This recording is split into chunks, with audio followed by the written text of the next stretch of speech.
તાઇવાનમાં એક શિક્ષકને 6 છોકરીઓ પર દુષ્કર્મ કરવા બદલ 28 વર્ષની જેલની સજા ફટકારવામાં આવી છે. એક એજન્સી અહેવાલ અનુસાર 30 વર્ષીય કિન્ડરગાર્ટન શિક્ષક માઓ ચુન સેનને 6 છોકરીઓ પર દુષ્કર્મના 11 શોષણના 207 અને અશ્લીલ ફોટા અને વિડીયો બનાવવાના 6 કેસમાં દોષી ઠેરવવામાં આવ્યા હતા. તાઇપેઈ કોર્ટ દ્વારા માઓને કુલ 224 ગુનાઓમાં દોષી ઠેરવવામાં આવ્યો છે, જેમાં કાયદા અનુસાર તેની કુલ સજા 1252 વર્ષ અને 6 મહિના હશે. જો કે તેને 28 વર્ષની સજા ફટકારવામાં આવી હતી. ત્યારે માઓ હજુ પણ આની સામે અપીલ કરી શકે છે. સમગ્ર જાણકારી અનુસાર માઓની ગયા વર્ષે જુલાઈમાં તાઇપેઈ પિરામિડ સ્કૂલમાં બાળકોના યૌન શોષણના આરોપમાં ધરપકડ કરવામાં આવી હતી. તેની સામે વર્ષ 2022માં પહેલો કેસ નોંધવામાં આવ્યો હતો. જો કે ત્યારબાદ પુરાવાના અભાવે તપાસ બંધ કરી દેવામાં આવી હતી. જે બાદમાં જ્યારે અનેક મામલા સામે આવ્યા હતા, ગયા વર્ષે તેને શાળાઓમાં ભણાવવા પર પ્રતિબંધ મૂકવામાં આવ્યો હતો. ત્યારે ખાસ વાત એ છે કે માઓ તાઇપેઈ પિરામિડ સ્કૂલના માલિકોનો પુત્ર છે અને માઓ પર હજુ પણ ઘણા આરોપો છે, જેની તપાસ ચાલી રહી છે. માઓના ગુનાની સંપૂર્ણ વિગત ત્યારે સામે આવી જ્યારે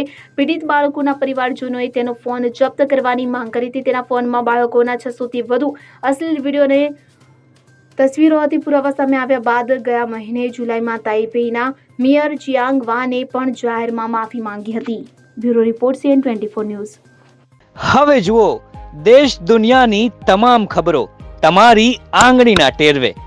ઉઠાવો મોબાઈલ અને Google Play Store પરથી ડાઉનલોડ કરો અમારી CN24 ન્યૂઝ મોબાઈલ એપ.